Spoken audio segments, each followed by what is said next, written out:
बाळा सुरुवातीची त्याची प्रेयर. आपण प्रार्थना करू. पवित्र परमेश्वराचे स्तुती बाप्पा, नावाला मान आकार सगळा सर्व बाप्पा. आजचा दिवस दाखवला असतो तुझ्या नावाला धन्यवाद. म्हणजे बाप्पा आजचा दिवस तू आमच्यासाठी ठरवलेला होता आणि तुझा सेवक तू आमच्या घरी पाठवला असतो तुझ्या नावाला धन्यवाद. त्याचं प्राण येणं सुखरूप करताना तसं सुखरूप बांधते बाप्पा. तसं ते बाप्पा ते इतर आमच्याही घरी जाणार आहे बाप्पा. तिथेही त्यांना सुखरूप नाही बाप्पा. ते बाप्पा तुझे काही वचनाद्वारे आमच्याशी बोलणं आहे बाप्पा. ते वचन आम्हाला समजण्यासाठी तू मदत करते बाप्पा. मध्ये बाप्पा ते वचन आम्ही आमच्या जीवनामध्ये अवलंबावं असं तू करते बाप्पा. ते जो काही मेसेज देणार आहे ते बाप्पा तो तू आशीर्वाद करते बाप्पा. तुझी सर्व वैकाळ तुझ्या हातात देते. मी नक्की तुझ्याच घराने मी येणार म्हणतो आहे बाप्पा.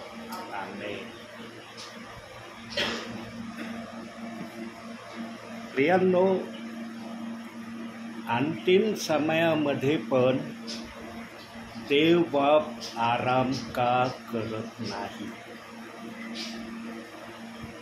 जसं मनुष्याची निर्मिती केली तेव्हापासून प्रभू परमेश्वराचं लक्ष जितकं स्वर्गाकडं नाही इतकं लक्ष त्याचं आपल्या हाताने घडवलेल्या मनुष्याकडं प्रभू परमेश्वर करतो.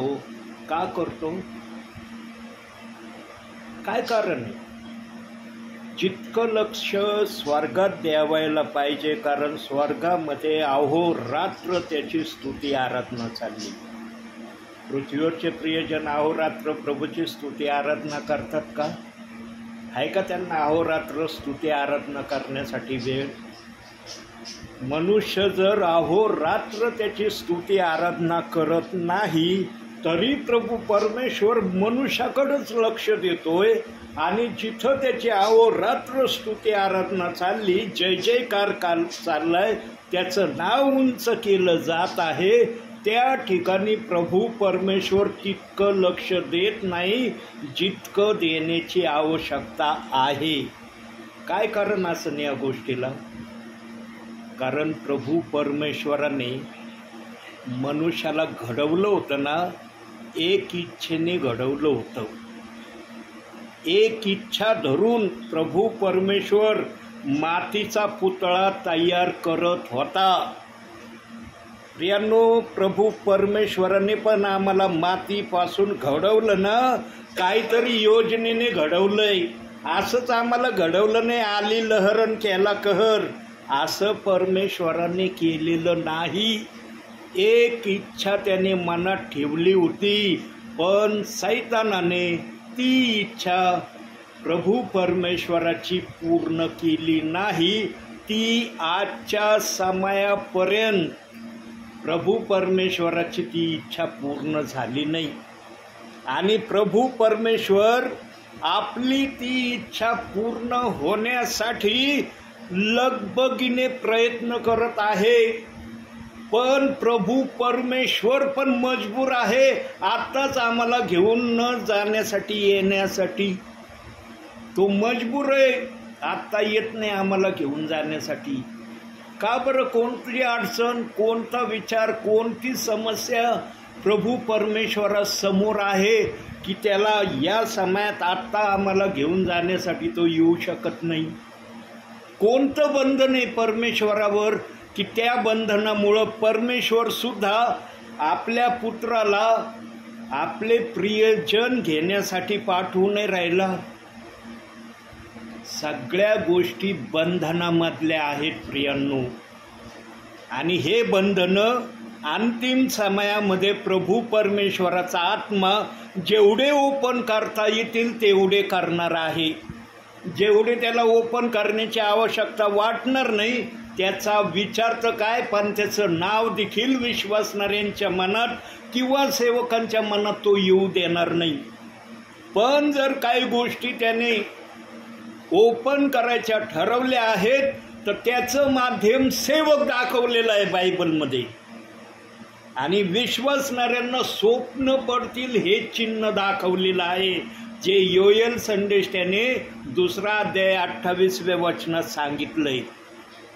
हे बायबल योजनाबद्ध तरीकेने प्रभूंनी लिहिलंय आणि ज्या तऱ्हेने हे बायबल लिहिलंय त्याच तऱ्हेने प्रभू परमेश्वर आजही काम करत आहे.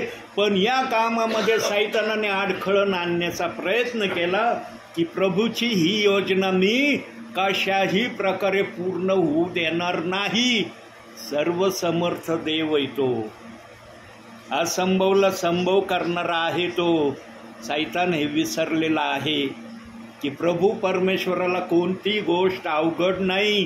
त्याने अब्रामाला शब्द दिला होता, सारेपासून जर तुला मुलगा नाही झाला तर या दगडापासून मी तुला मूल देईन. त्या देवाचे आम्ही लेकरं आहोत. पण तो पण देव त्याने जे जे अभिवचन या बायबलमध्ये सांगितलेत, काय काय अभिवचन त्याने गुप्त ठेवलेत, त्या गुप्त ठेवलेल्या वचनाप्रमाणे, बायबलमध्ये दाखवलेल्या वचनाप्रमाणे प्रभू परमेश्वर आजही करत आहे. आता प्रभू आत्ताच्या समयाला आम्हाला घेऊन जाण्यासाठी येत नाही. का येत नाही? काय कारण आहे? कोणतं बंधन त्याला आडवं येतंय की तो आत्ता येऊ शकत नाही? तो येणार आहे हे शब्द बायबलनी प्रमाणित केलेत. पण आत्ता जर म्हटलं प्रभू आत्ता ये, का येऊ शकत नाही प्रभू? बघूया बायबलमधून आता त्याचं कारण.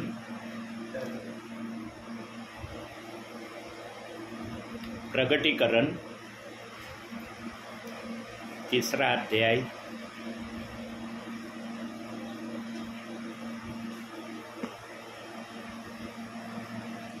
अध्याय 5वं वचन.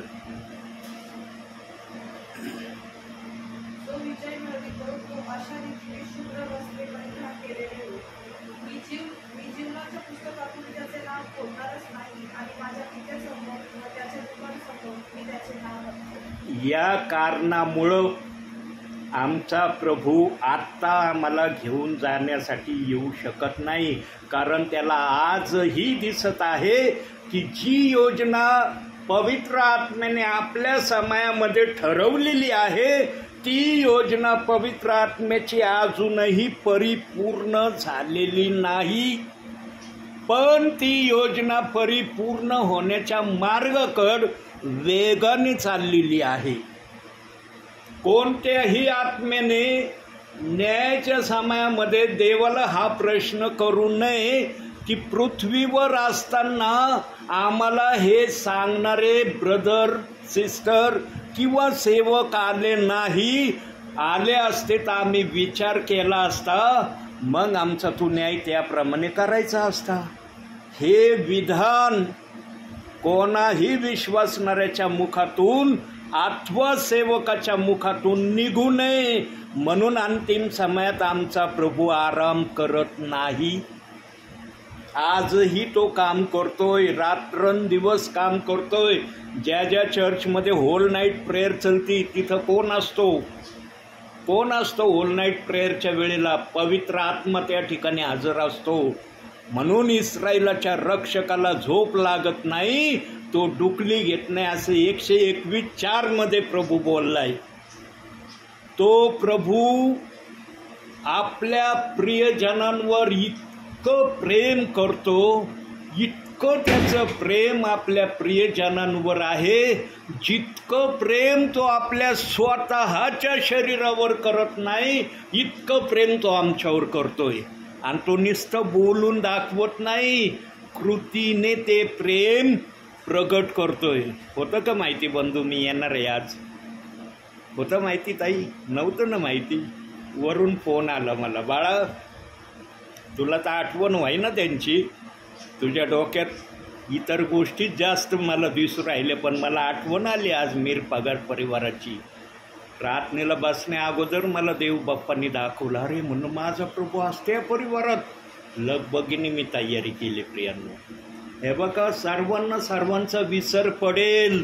प्रभू परमेश्वर आपल्या प्रियजनांना कधीच अंतर देणार नाही. म्हणून तो म्हणला, मी तुला टाकून देणार नाही, मी तुला सोडणार नाही. आणि प्रभू आपल्या शब्दाप्रमाणे या भूतलावर आजही करत आहे. पण ते त्यांच्यासाठी आहे ज्यांची नावं त्याने जीवनाच्या पुस्तकात लिहिली आहे. आता ज्यांची नावं जीवनाच्या पुस्तकात नाही ते कुठं जाणार आहेत? मग ते कुठं जाणार आहेत?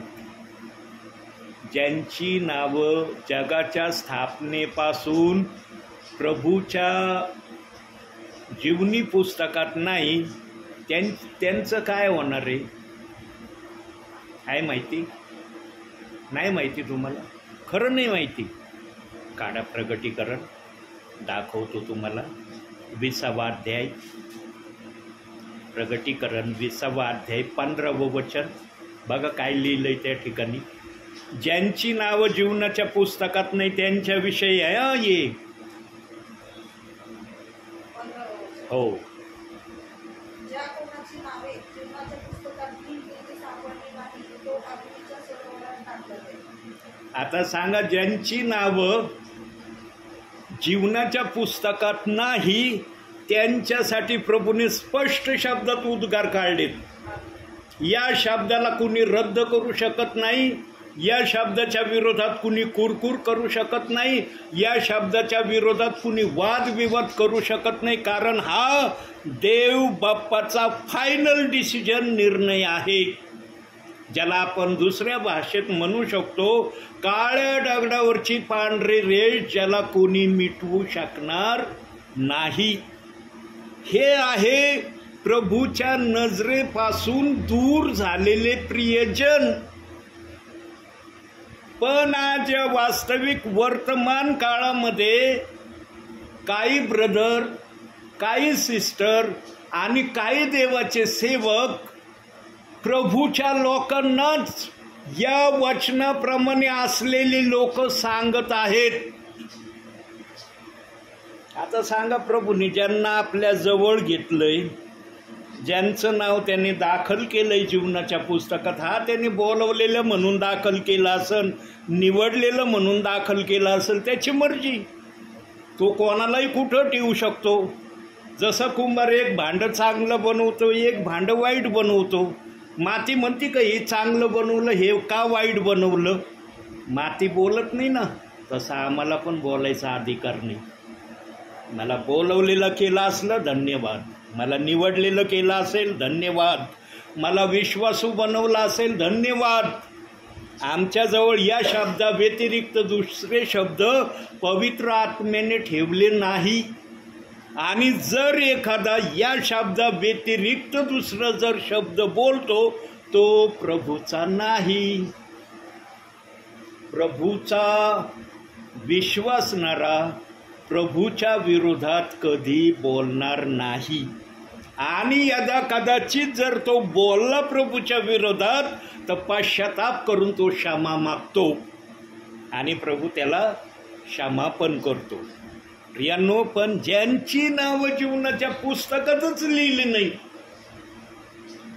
प्रभूची त्यांची ओळखच नाहीये, त्या प्रियजनांसाठी तिथं तो शब्द दिलाय. आणि याचा भाकीत किंवा याचा पुरावा कुठं देव बाप्पाने ठेवलाय? प्रगटीकरण 20:15चा पुरावा किंवा साक्षीदार कुठं ठेवलाय? तो साक्षीदार बघू आपण वचनातून. रोमकरास पत्र 1 अध्याय 28वं वचन. प्रेषितांच्या कृत्याच्या नंतर रोमकरास पत्र 1 अध्याय 28वं वचन.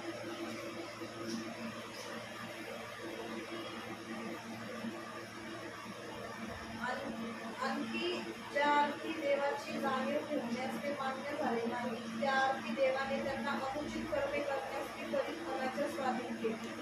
न्याय जेव्हा प्रभू आपल्या वचनाची जडणघडण आपल्या समयात करत होतो का आम्ही बघायला? प्रभू परमेश्वर काय जडणघडण करत होता वचनाची, किंवा वचनाची जडणघडण करत असताना तो काय करत होता हे माहिती आहे का आम्हाला? पण वचन हे बोलत आहे, जिवंत वचन सांगत आहे. प्रभू परमेश्वराचा आपल्या समयामध्ये जेव्हा या वचनाची जडणघडण करत होता तेव्हा प्रभू परमेश्वराच्या आत्म्याला दिसलं होतं, त्या समयात दिसलं होतं की काही जण माझ्या नावामध्ये येण्यासाठी इन्कार करणार आहेत. म्हणून तिथं शब्द आलाय, ज्या अर्थी ते या गोष्टी करण्यास अमान्य झाले. प्रभूला त्या समयात दिसलं होतं, त्यांना पाठवलं नव्हतं जगामध्ये, तरी प्रभूला तिथं दिसलं होतं की यांना मी जगात पाठवणार आहे, पण काही जण माझं ऐकणार नाही. सांगा, आपल्या विश्वासणाऱ्याने किती जीव तोडून सुवार्ता सांगितली का नाही? आता जरा सुवार्तेला ब्रेक लागायला लागलाय, तो भाग वेगळा आहे. पण याच्या अगोदर किती आपल्या विश्वासणाऱ्यांनी जीव तोडून सुवार्ता सांगितली, ट्रॅक्स दिले, नवीन करार दिले. काय इच्छा होती त्यांची की प्रभूला तुम्ही ओळखा, तो तारणारा आहे, तो संकटातून सोडवणारा आहे, तुमच्या हर प्रॉब्लेमीचं उत्तर देणारा तो आहे. हेच विश्वासणारे सांगत होते ना, का दुसरं सांगत होते सुवार्तेमध्ये अन्य काही? आता एवढी सुवार्तेचा आवाज येत नाही, तो भाग वेगळा आहे. पण याच्या अगोदर आवाज येत होता तेव्हा काय पाळक विश्वासणारे सुवार्ता सांगायला जायचे, आमच्या सिस्टर वर्ग ग्रुपने जायचे, बंधू वर्ग ग्रुपने जायचे. काय सांगायचे? येशू तारणारा आहे, हे सांगत होते ना. का येशू अन्य काय करणार आहे सांगत होते का? प्रियांनो, त्या समयामध्ये प्रभूला दिसलं, हे प्रियजन माझे नाव स्वीकारणार नाहीत, म्हणून त्यांना त्या वचनात सांगितलंय, त्यांना अनुचित कर्म करण्याच्या विपरीत मनाच्या स्वाधीन त्यांनी केलं. प्रभू म्हणला, ठीक आहे, तुम्हाला नाही ना ऐकायचं माझं, मी तुम्हाला जबरदस्ती सक्ती करत नाही, माझा तुमचा संबंध नाही, पण मी जे ठरवलं आहे तुम्हाला जगात पाठवणार आहे, ते मात्र मी तुम्हाला जगात पाठवल्याशिवाय राहणार नाही. आणि ते जगामध्ये आज आहेत, आहे ना. आज जगामध्ये अख्खं जग प्रभूवर विश्वास ठेवतंय, म्हणता येतं अख्खं जग प्रभूवर विश्वास ठेवणार आहे. काही जण प्रभूवर विश्वास ठेवणारे, काही ठेवणारे नाही. म्हणून प्रभूचं वचन सांगतं, ज्यांनी प्रभू येशू ख्रिस्ताला परिधान केलं. बघा आता तो शब्द बघू, परिधान शब्द.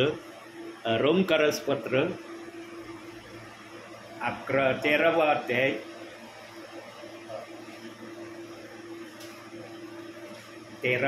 14वं वचन बघा.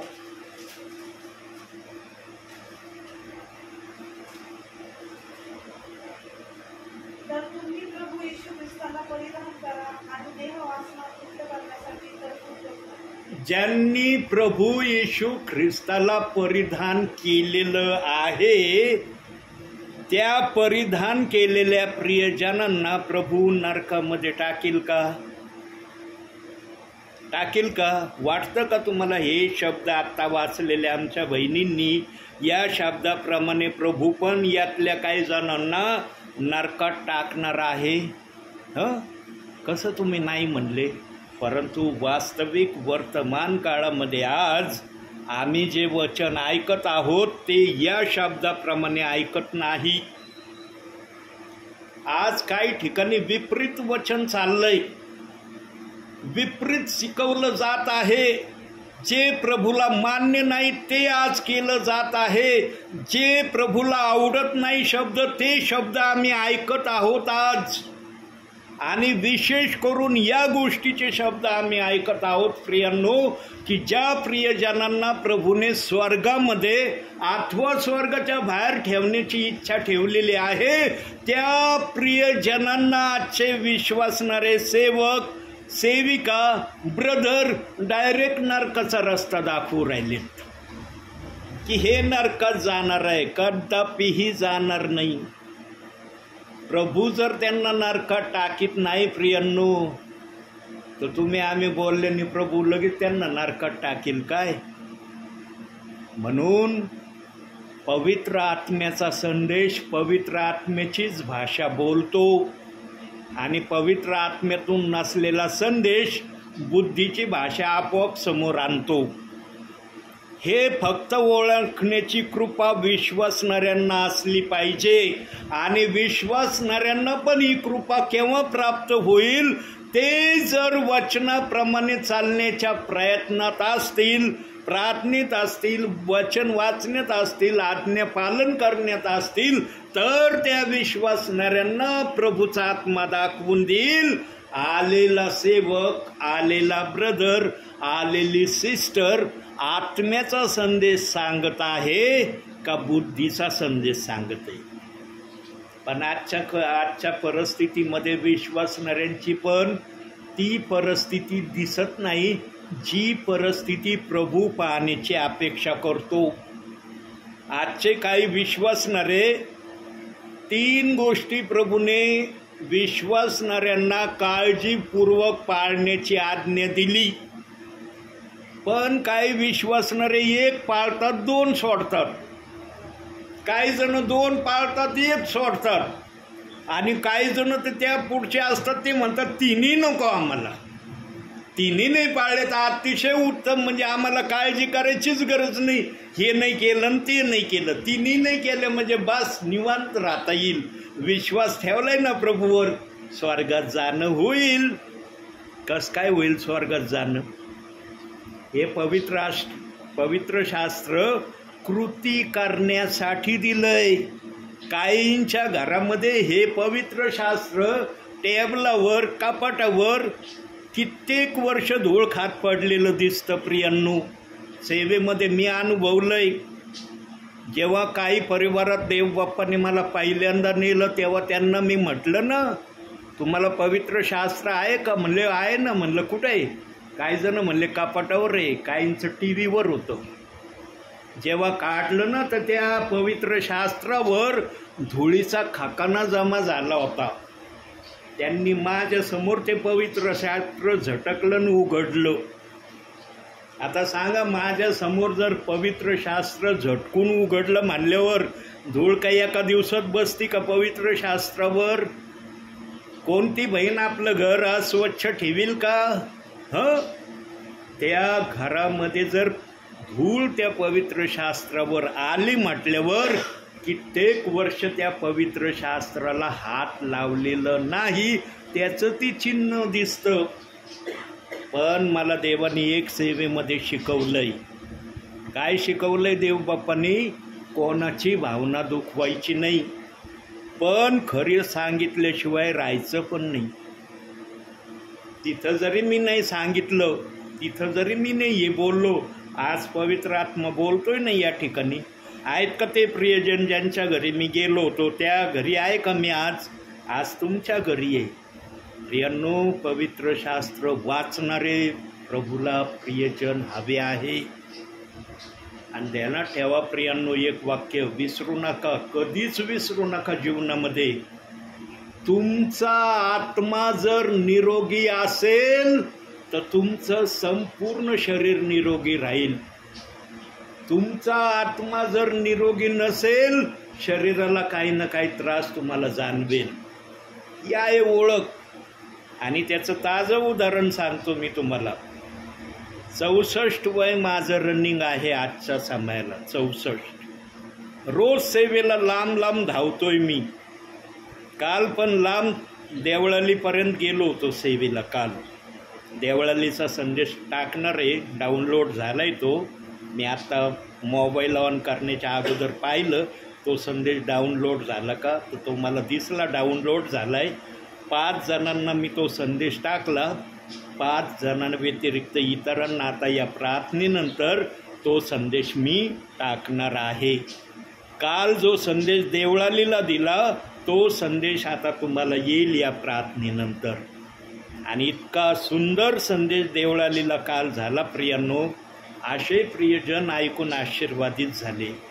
त्या प्रियजनांना तर माहिती नव्हतं की मी प्रार्थनेला येणार आहे म्हणून.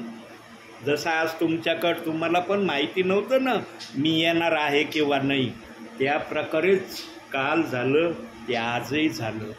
प्रियांनो, माझ्या शरीरातला आत्मा सदृढ आहे, निरोगी आहे, म्हणून मला धावता येतंय, मला काही त्रास होत नाही. रोज लांब लांबच्या प्रवासाला मी जातो, पण देवाचा आत्मा माझ्या शरीराला थकू देत नाही, अंग दुखू देत नाही, डोकं दुखू देत नाही, पोट दुखू देत नाही. ताप मला येत नाही, पाऊस खातो मी, पावसात भिजतो देखील मी, तरी माझा देवबाप मला साधी सर्दी होऊ देत नाही. कारण देवबापाला माहिती आहे या दासाला जर त्रास झाला तर या दासाच्या द्वारे जे कार्य, जी सेवा मी करून घेत आहे ती सेवा होणार नाही. म्हणून देवबाप माझ्या शरीराची अतिशय काळजी घेतो की माझ्या या दासाला कुठला त्रास झाला नाही पाहिजे. प्रियांनो, आणखी पुढचं एक वाक्य बोलतो मी. प्रभू मला बोल म्हणतो म्हणून बोलतो. माझं वय 64 आहे. मी मान्य करतो, मी नाही म्हणत माझं वय 64 नाही, परंतु माझ्या शरीरामध्ये देवबाप्पाने जी ताकद ठेवली ना ती 18 वर्षाच्या मुलाची ताकद आहे. म्हणून मी इतकी सेवेला धावतोय. मला काय विश्वासणारे म्हणले, ब्रदर कोठवर तुम्ही सेवा करता, दुसऱ्याला संधी द्या ना जरा सेवा करण्याची, सगळं तुम्हीच करता का? आता देव जर माझ्याकडून कर म्हणतोय, मी म्हणू का देवाला कशाला माझ्याकडूनच करून घेतो? बाकीचे प्रियजन नाहीत का तुला? त्याला जर माझी सेवा मान्य होती, आवडती, त्याला जोपर्यंत माझ्याकडून करून घ्यायची तोपर्यंतच मी सेवा करणार आहे. ज्या दिवशी प्रभूला वाटेल आता या सेवकाला थोडासा विश्रांती द्यायची, त्यावेळेला मी पण सेवेमध्ये दिसणार नाही. मग विश्वासणारे म्हणतात, अरे पूर्वी पगारी पास्टरनं सांगता येत होते, आता का नाही येऊ राहिले? अरे प्रभूने पाठवू राहिला, मी कसं काय येऊ तुमच्याकडं? आणि जर मी आलो पण माझ्या शरीराने तर मी काय करू तुमच्या घरात येऊन? मला काय करणं येणं शक्य आहे? माझ्याकडून कोणती गोष्ट होणं संभव आहे?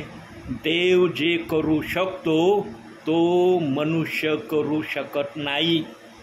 मनुष्याला काहीच करता येऊ शकत नाही. म्हणून मत्त्याच्या 6व्या अध्यायामध्ये प्रभू बोलला, तुम्हाला तुमच्या डोक्याचा एकही केस पांढरा अथवा काळा करता येत नाही. तिथं त्या अध्यायामध्ये हा शब्द प्रभू बोललाय. प्रियांनो, मनुष्याला खरोखर काही करता येत नाही, पण प्रभूला जर वाटलं मनुष्याकडून काय करून घ्यावायचं ते मात्र झाल्याशिवाय होणार नाही. बघितलं ना, आज आलोय ना, दिसतंय कुठली बाई? अजून तर बायबलची चैनच उघडली नाही. मी बायबल काढून ठेवलंय पण चैनच उघडली नाही बायबलची. इतका पवित्र आत्मा माझ्या बरोबर बोलतो. पवित्र आत्मा फक्त ही प्रतीक्षा करतो, माझा सेवक किती लवकरात लवकर विश्वासणाऱ्याच्या घरात जाईल आणि केव्हा मी याच्या मुखातून बोलायला सुरुवात करील.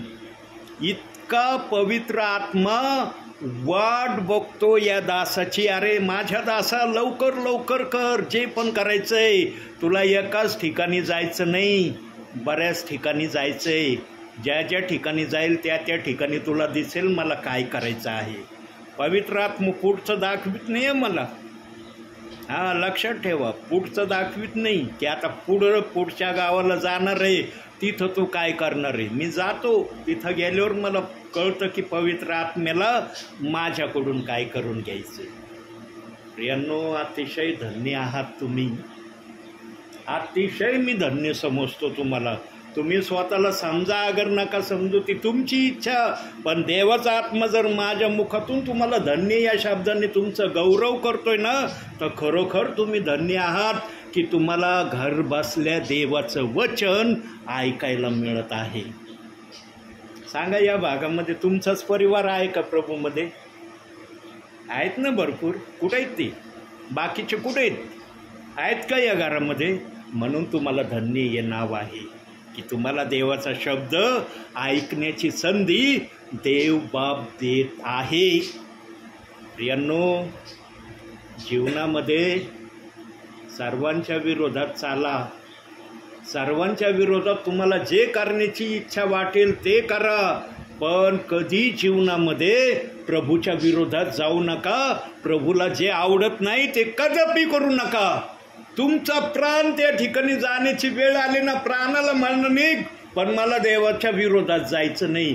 हे स्टेफनाने केलं.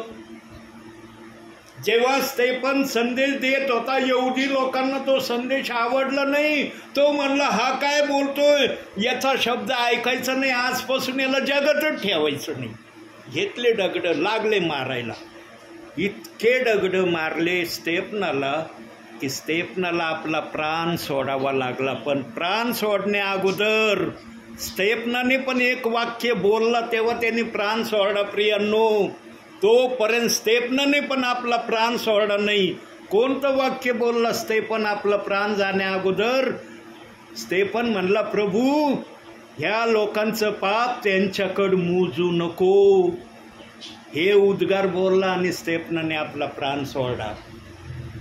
येशू ख्रिस्त पण म्हणलं ना, हे काय करतात यांना समजत नाही, यांना क्षमा कर, म्हणलं का नाही येशू ख्रिस्त? तसं स्तेफन सुद्धा बोलला.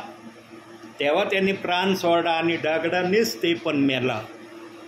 हे आहे विश्वासू राहण्याचं प्रमाण. मरेपर्यंत विश्वासू राहा, म्हणजे जीवनाचा मुकुट मी तुला देईन. आजचे विश्वासणारे, आजचे सेवक हे शब्द फार आनंदाने बोलतात. पण एखाद्याने जर एखादा वाईट शब्द बोलला ना वाकडा तिकडा, मग बघा त्यांचं ख्रिस्ती पण लगेच प्रकट होतं. किती ख्रिस्तात येतं आणि किती जगामध्ये ताबडतोब दिसतं. अहो त्यांनी एक बोललं, हे 10 बोलल्याशिवाय राहत नाहीत. अरे तू ईट मारली, मी दगड मारीन तुला. ही भाषा चालली आज विश्वासणाऱ्यांची आणि काही सेवकांची चालली. सांगा याला ख्रिस्ती जीवन म्हणता येईल का? येशू ख्रिस्त काय म्हणला, कुणी एका गालात मारली तर दुसरा गाल पुढं कर, म्हणलं का नाही येशू ख्रिस्त? येशू ख्रिस्तांनी तसं केलं, आम्ही करतोच का आज तसं? म्हणून प्रभूंनी एक वचन दिले, काढूया जरा बायबलमधून. मत्तेकृत शुभवर्तमान 5वा अध्याय 48वं वचन. 5वा अध्याय 48वं वचन.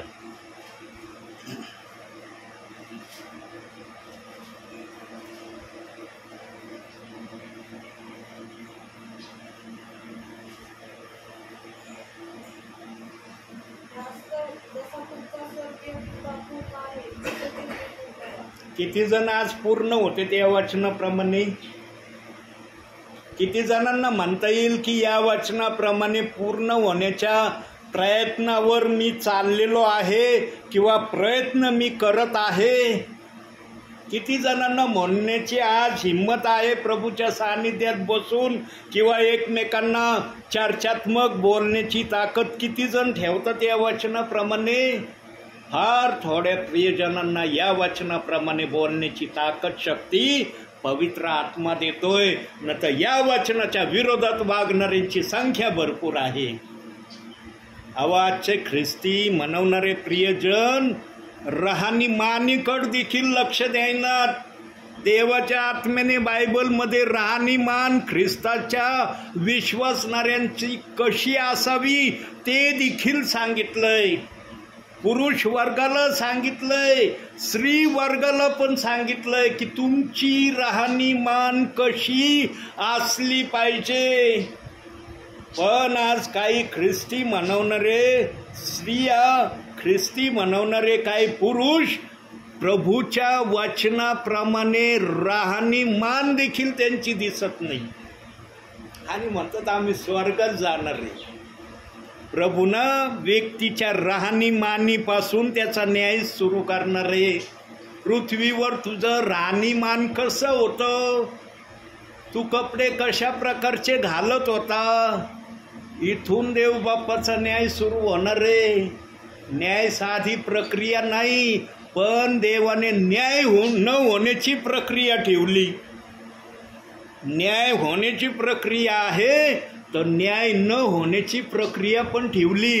पण न्याय न होण्याच्या प्रक्रियेमध्ये अतिशय थोडे प्रियजन प्रभूला आजही दिसत आहे. पण न्यायाच्या प्रक्रियेमध्ये आजही प्रभूला काही प्रियजन जादा दिसत आहे. त्यांची संख्या कमी व्हावी म्हणून या दासाला प्रभू म्हणतो, बाळा जा या गावाला, जा त्या गावाला, आणि मी जात आहे. मी कोणत्याही ठिकाणी वेळ घालवायला, टाइमपासला जात नाही प्रियांनो. अशा जर इराद्याने मी धावत असतो ना, देव बाप्पाने मला कोणत्या गावापर्यंत येऊ दिलं नसतं. रस्त्यातच माझ्या गाडीला काही केलं असतं, म्हणलं असतं तुला तिथपर्यंत मी जाऊ देणार नाही. तुझ्या मनाच्या इच्छेने करायला चाललं ना, तुझी इच्छा नाही पूर्ण होणार, पण मी देवाची इच्छा पूर्ण करायला येत आहे. म्हणून देवबाप माझ्या मार्गातले सगळे अडखळणं काढतो आणि सुखरूपरित्या विश्वासणाऱ्यांच्या घरी मला आणतो. आणि तिथं आल्यावर काय होतंय त्याला साक्षीदार तुम्ही येत. काय चाललंय कळतंय ना तुम्हाला, की देवाचे दास आलेत आमच्या घरात, काय करू राहिलेत, वेळ घालू राहिलोय मी. म्हणता येईल का तुम्हाला, ब्रदर तुम्ही आले खरंच आमच्या घरामध्ये वेळ घालू राहिले, आमचा वेळ जात नव्हता ना, तुम्ही बरे झाले आम्हाला भर घालायला आले आमचा वेळ जाण्यासाठी, म्हणतात का असं? इथं देवाचं कार्य चाललंय. म्हणून तुम्ही अतिशय धन्य आहात की देवाचं वचन तुम्ही ऐकत आहात. प्रियांनो, ज्यांना देवाचं वचन ऐकण्याची संधी मिळते ना, त्या प्रियजनांसारखे आशीर्वादित कुणीच नाही आहे देवाच्या इच्छे माहितीप्रमाणे. पण ज्यांना मिळत नाही ना ऐकायला, देवबाप त्यांना पण संधी देणार आहे. तुम्ही पण ऐका वचन. आता किती जण ऐकतील मला सांगता येणार नाही, पण देवबाप ज्यांना ज्यांना संधी द्यायचं त्यांनी ठरवलंय. प्रगटीकरण 3-5 वचनाप्रमाणे त्यांना संधी मिळणार आहे. आणि ज्यांना त्या प्रगटीकरण 3-5 प्रमाणे संधी नाही, मग त्यांच्यासाठी काय प्रभूंनी करायचं ठरवलं ते वचन तुम्हाला दाखवलं. सांगा प्रियांनो, कोणती भाषा पवित्र आत्मा रॉंग बोलतोय? म्हणता येईल का ही भाषा पवित्र आत्मा गलत बोलू राहिलाय? आमच्या बुद्धीला नाही पटू राहिली पवित्र आत्मेची ही भाषा. म्हणून प्रभू म्हणला, संदेश मनुष्याच्या इच्छेने आलेला नाही. आणि पवित्र आत्मा जे पण बोलतो ना, वचनाच्या पुराव्यानिशी आणि योग्य अशा विचारानिशी तो बोलतो. तो नुसतं वचन देत नाही. काही जण नुसते बायबलचे धडाधड धडाधड धडाधड वचनच देत राहतात, पण त्याच्यावर स्पष्टीकरण नाही करत. स्पष्टीकरण करता आलं पाहिजे. वचन तर कुणी दाखवीन हो. वचन दाखवणं काय अवघड आहे का? कुणाला जर बायबल नसलं माहीत तर शब्दकोशमधून काढून दाखवतील का नाही? नाही बुवा, आमचं नाही हो एवढं बायबल पाठ, पण शब्दकोशमधून आम्ही दाखवतो तुम्हाला एखादा विचार. पण त्याचं स्पष्टीकरण जर आलं ना, तर ते पवित्र आत्म्यातून आलेलं वचन आहे. म्हणून विश्वासणाऱ्यांना शेवटच्या अंतिम समयामध्ये संधी आहे की आलेला सेवक, आलेली सेविका, आलेले ब्रदर आत्म्यातून बोलत आहे का बुद्धीचं बोलत आहे याचं परीक्षण करणं. पण ते विश्वासणारे जर प्रभूच्या संपर्कात असले तर त्यांना कळेल. ते जर प्रभूच्या संपर्कात नसले तर त्यांना काय कळणार आहे? मग आलेत बाबा सेवक आहे, चला ऐकू यांचं जे सांगते, गपचूप ऐकून घ्या. करायचं नाही करायचं ते ठरवू आपण. बघ आता आणखी एक वचन दाखवतो. अनुवादाचं पुस्तक 9वा अध्याय, अनुवाद जुन्या करारात उत्पत्ती, निर्गम, लेवी, गणना, अनुवाद काढलं. 9वा अध्याय 24वे वचन. हो,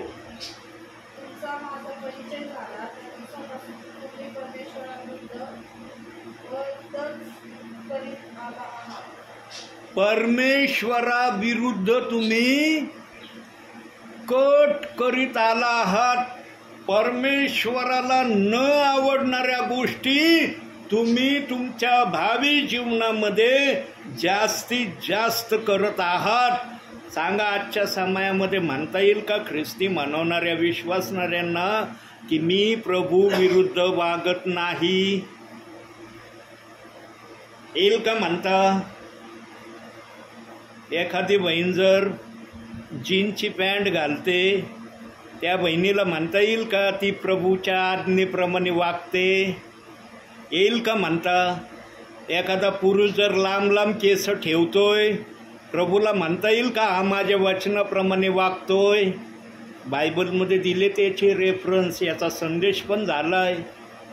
म्हणून प्रभू राहणीमानापासून विश्वासणाऱ्यांचा न्याय करणार आहे की तुझी राहणीमान कशी होती. प्रियांनो, राहणीमानाविषयी पण बायबलमध्ये सांगितलंय प्रभूंनी. कुठं सांगितलंय राहणीमानविषयी माहिती आहे तुम्हाला? नाही माहिती?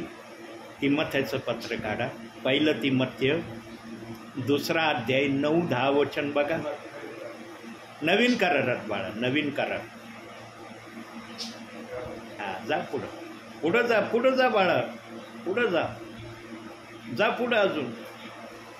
हा, हे कुठलं पुस्तक आलं? कोणतं आलं? नाही, मागं थोडं मागे यायचं, थोडं. तिमथ्य नावी.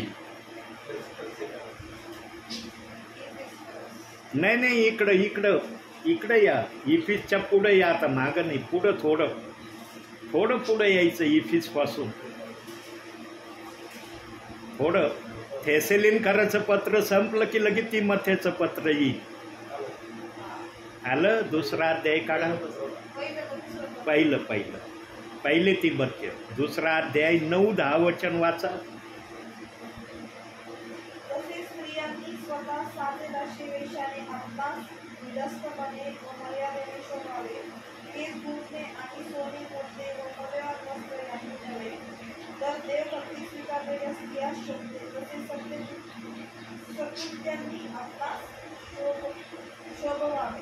किती स्त्रिया या वचनाप्रमाणे आज करत आहेत? पवित्र आत्मा घाबरत नाही कोणाला. ध्यानात ठेवा, मी धूळ माती राखे आज आहे उद्या नाही, माझी काही गॅरंटी नाही. पवित्र आत्म्याची आहे का अशी गॅरंटी? तो आज आहे उद्या नाही म्हणता येईल पवित्र आत्म्याविषयी? पवित्र आत्मा सर्वसमर्थ आत्मा आहे. त्याला जे त्याच्या मनात आहे ते सेवकाच्या मुखातून तो प्रगट करणार आहे. बायबल अजून उघडं नाही, चैनच उघडली नाही बायबलची. मी ज्या अर्थी मी बायबलची चैनच उघडली नाही त्या अर्थी समजून घ्या की मी संदेश तयार केलेला नाही. रस्त्याने फक्त म्हणलं, देव बाप्पा कुठं चाललो माहिती आहे ना, काय करायला चाललो माहिती आहे ना, मला सहाय्य कर.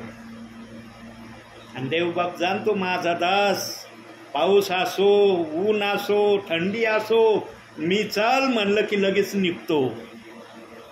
मी कधी पावसाला घाबरत नाही, मी थंडीला घाबरत नाही, मी उन्हाला घाबरत नाही. कारण माझ्या देवाने या तिन्ही गोष्टीविषयी बायबलमध्ये सांगून ठेवलंय की माझ्या दासावर याही प्रक्रिया काही काम नाही करू शकणार. इतकं अभिवचन दिलेलं आहे मला देवबाप्पाने. साध्या अभिवचनाने मी सेवेत उतरलेलो नाही प्रियांनो. आणि जेव्हा प्रेषित 2:38 वचनात आलो तेव्हा पण देवाकडे मी मागणी केली, मला हे समजू दे हे काय. कारण या वचनाच्या विरोधात मी तुझ्या विश्वासणाऱ्यांना फार भडकाऊगिरीचे भाषण बोललेलो आहे. इतके भडकाऊगिरीचे शब्द मी बोललेलो आहे, माझी हिंमत नाही होत की मी त्यांच्याकडे हे वचन घेऊन जाऊ. पण तुझा आत्मा जर जा म्हणला तर जरूर जाईन मी. मला काय विश्वासणारे म्हणले, जेव्हा नवीन या सेवेत उतरलो त्यांना कळलं, अरे पगारे पास्टर आता पिता पुत्र पवित्र आत्म्याची सेवा नव्हे तर प्रभू येशू ख्रिस्ताच्या नावाने बाप्तिस्मा देण्याची सेवा सुरू केली. तेव्हा ते म्हणले, ब्रदर आमच्या घरी येत होते, आम्हाला काय सांगत होते की हे प्रेषित 2:38 वचन कधीच ऐकायचं नाही, कधीच मानायचं नाही, शक्यतो या वचनाच्या विरोधातच चालत राहायचं. आणि आज हे वचन सांगायला आलात, कसं काय करायचं आम्ही? सांगा आता तुम्ही, सांगा एखादा विश्वासणारा. मला जर असं वाक्य बोललं तर मी काय उत्तर द्यायचं त्या विश्वासणाऱ्याला? पण पवित्र आत्म्याने मला उत्तर दिलं. माझ्याजवळ उत्तर नव्हतं पण पवित्र आत्म्याजवळ उत्तर होतं. आणि पवित्र आत्मा म्हणला, बोल बाळा त्यांना, तुझ्याजवळ उत्तर नाही मला माहिती आहे, तू स्किप पॉईंट झालंस ना, मला कळलं तुझ्याजवळ उत्तर नाही त्यांच्या वाक्याचं, पण त्यांच्या वाक्याचं उत्तर माझ्याजवळ आहे, बोल त्यांना ये. आणि त्यांना मी काय बोललो माहिती आहे? म्हणलं, ज्या समयात मी तुमच्याकडे येत होतो ना त्या समयात मी आज्ञानंच तुम्हाला सांगितलं होतं आणि तुम्ही ते ऐकलं की अरे पास्टर आहेत बाबा, हे सांगते तर आम्हाला मानलं पाहिजे. पण आता देवाने मला सुज्ञान केलं आहे. म्हटलं मूल लहान असतं का नाही? जन्मल्याबरोबर ते सुज्ञानी होतं का? म्हणे नाही, आज्ञेने असतं. म्हणलं तसं आज्ञेनी होतो मी. आता देवाने मला सुज्ञानी केलं आहे, सुज्ञानाचा आत्मा दिलाय, ते सुज्ञान सांगायला आलो तुमच्या घरात. ऐकायचं असलं तर ऐका, नसलं ऐकायचं तर नका ऐकू. मग काही जण म्हणले ऐकायचं आम्हाला, काही जण म्हणले नाही ऐकायचं, नका ऐकू. मी कुठं मागं लागलोय तुमच्या ऐकाच म्हणून. आता लागलेत मागं माझ्या. ब्रदर रस्त्यात भेटत आहेत, पहिले येत होते ना आमच्याकडून सांगता, एवढ्यात का बंद झाले तुम्ही? माझा देवच तुमची भेट घ्यायला मागत नाही, मी कशाला येऊ तिथं?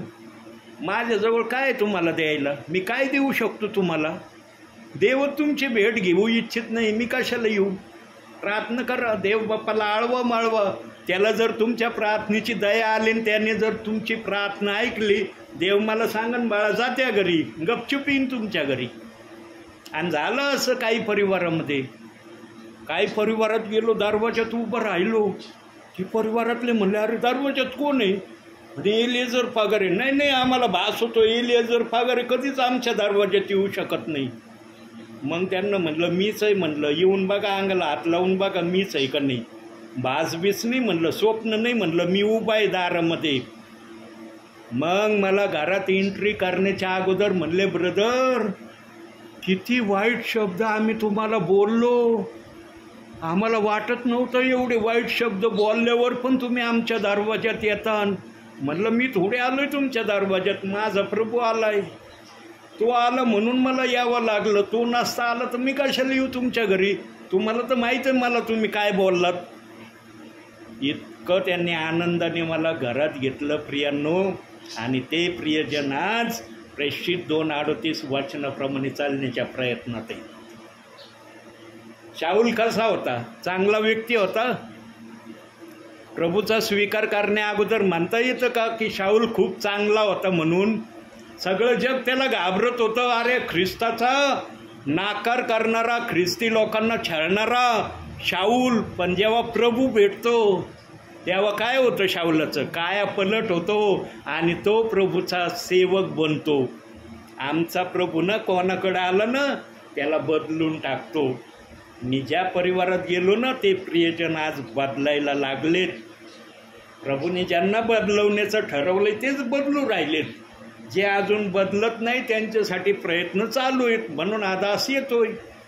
आहे ना साक्षीदार, आलोय ना मी म्हणलो का नाही ना प्रभू नाही जात मी त्या घरी, कशाला जाऊ, तुझी लई इच्छा आहे, मी नाही जात त्या घरी, असं म्हणलं असतं तर प्रभूजवळ काही सेवकांची कमी आहे का?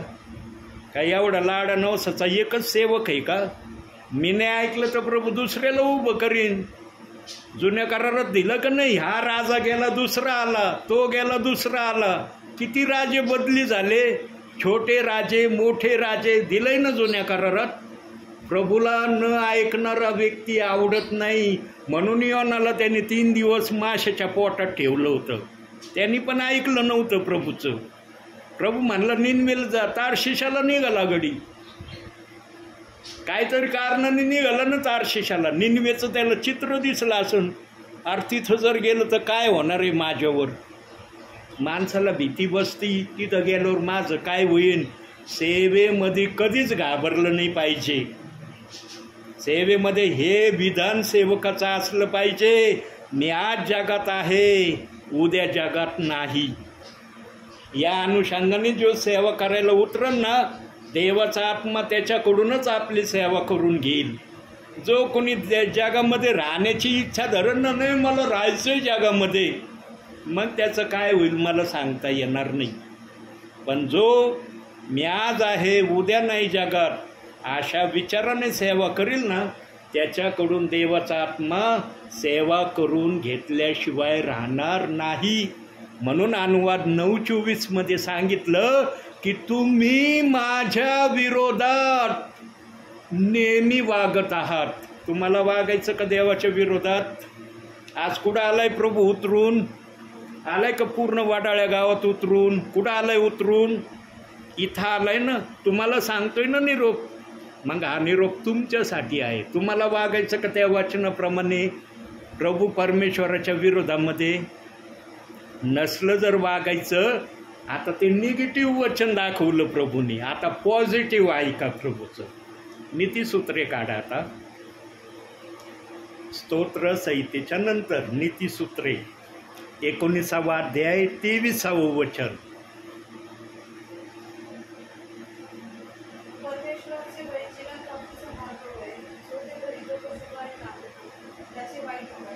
हे आहे अभिवचन. जर देवाच्या इच्छेप्रमाणे वागण्याची तयारी प्रभूला दाखवलं तर प्रभू म्हणतो तुझं कधीच वाईट होणार नाही. तुझं किती कुणी वाईट करायचं ठरवलं ना तरी तुझं वाईट होणार नाही. हे प्रभूचे शब्द आहेत, हे साधारण व्यक्तीचे शब्द नाहीत. परत वाच बाळा ते वचन 23वं.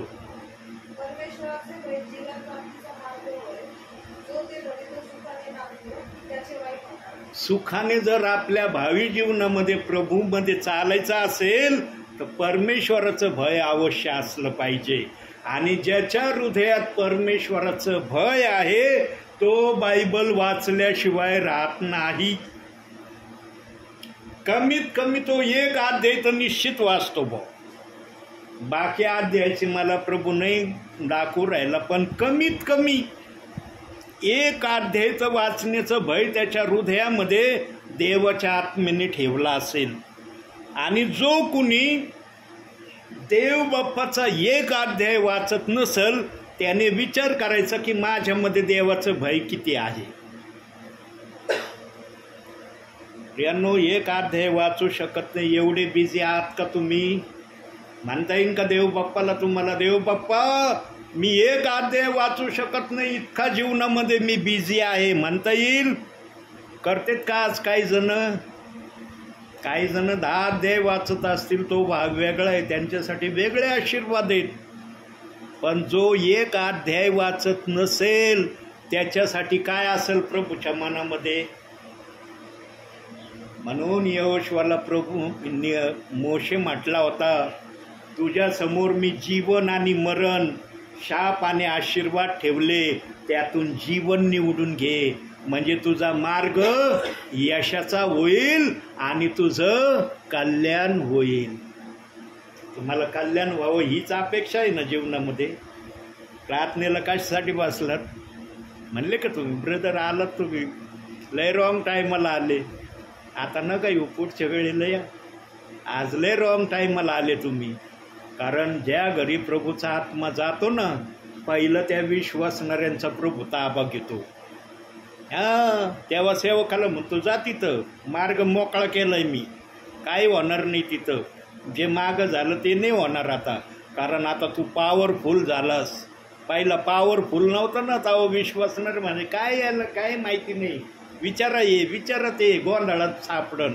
आणि सापडो मी माझं लपवित नाही, पण आज मी गोंधळात नाही सापडत. देवाने मला इतकं सामर्थ्य दिलंय, इतकं वचनाचा मी अभ्यास केलाय, स्टडी केलाय, आणि पवित्र आत्मा मला सहाय्य करतो.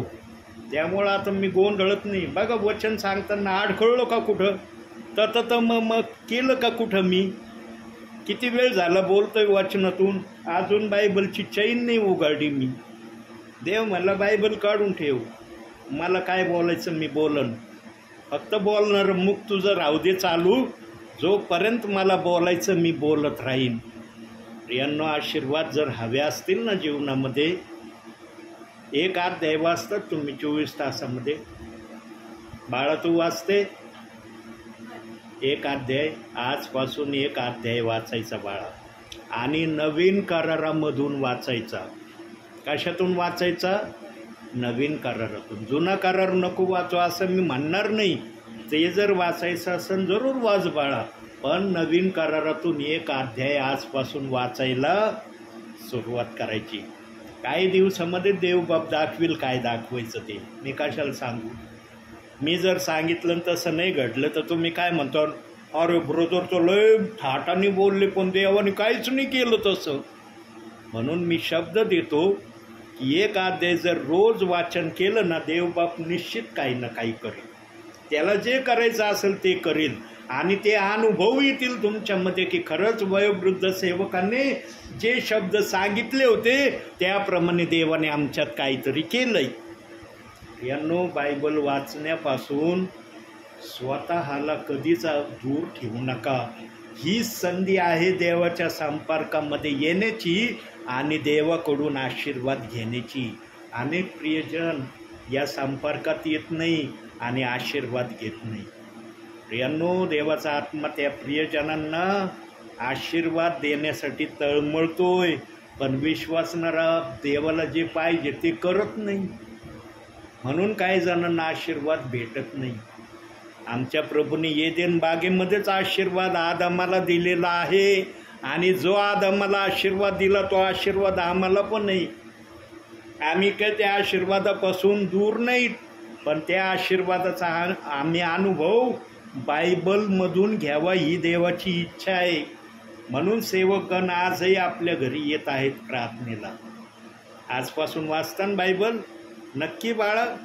पुढच्या वेळेला आलं तर मला नाही म्हणायचं पाळक साहेब 1 दिवस वाचलं 10 दिवस मला आठवणच नाही झाली बायबल वाचन करण्याची. असं नाही करायचं. रोज एकच अध्याय वाचायचं. देवबाप जास्त नाही. झोपण्या अगोदर, रात्री झोपण्या अगोदर एक अध्याय वाचायचा आणि वाचल्यावर फक्त आमीन म्हणायचं. तो अध्याय वाचला आमीन म्हणायचं, ठेवून द्यायचं. काही दिवस असं करायचं. मग जेव्हा देवाचा आत्मा बोलायला सुरुवात करीन तुमच्यामध्ये, मग तो सांगन काय करायचं. पण जोपर्यंत आत्मा बोलायला स्टार्ट करत नाही तोपर्यंत अध्याय वाचायचा, आमीन म्हणायचं. करशील बाळा? नक्की देवाच्या सानिध्यात होय म्हणाले तू, लक्षात ठेव. नाही तर नाही, पाळक साहेब होते तोपर्यंत शब्द होता. पाळक साहेब गेले होते का बघायला आहे का मी वाचन करते का काय करते. एक अध्याय वाचा. पुढच्या वेळेला जर माझं येणं देवबाप्पांनी केलं, न सांगता देवबाप मला दाखवेल बाळा तुझे आमच्या बहिणीला सांगितलं, बहिणीने इमानदारीने ते रोज केलंय. हां, मला देव दाखवून देईन. आमचा देव बोल काय आहे ना, तुम्ही म्हणता ना आपला देव बोल काय. मग एवढं मला नाही सांगणार का तो तुम्ही काय केलं काय नाही. म्हणून प्रियांनो, तुम्ही देवामध्ये व्यवस्थित व्हावं यासाठी या दासाला प्रभूंनी या ठिकाणी आज आणलेलं आहे. म्हणून आजच्या या संदेशातून देवबाप तुम्हाला आणि मला भरपूर आणि भरपूर आशीर्वाद देऊ. आमेन.